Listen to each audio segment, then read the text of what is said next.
Actualité en Équateur avec ces centaines de policiers et de militaires qui sont entrés dans le complexe pénitentiaire de Guayaquil, qui est l'épicentre aujourd'hui d'une guerre contre les gangs liés au narcotrafic.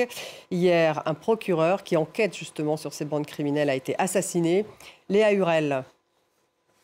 2 hommes suspectés d'être en lien avec l'assassinat du procureur antimafia César Suárez ont été arrêtés par la police. Hier, le procureur se serait fait tirer dessus à 20 reprises alors qu'il se déplaçait de son bureau jusqu'au palais de justice sans aucune protection policière dans Guayaquil, la ville la plus peuplée d'Équateur, mais aussi l'épicentre du crime organisé lié au narcotrafic. Et c'est cette absence d'escorte policière qui interpelle aujourd'hui la population équatorienne, alors même qu'il avait été chargé d'enquêter sur la prise d'une chaîne de télévision par des hommes armés en direct le 9 janvier dernier.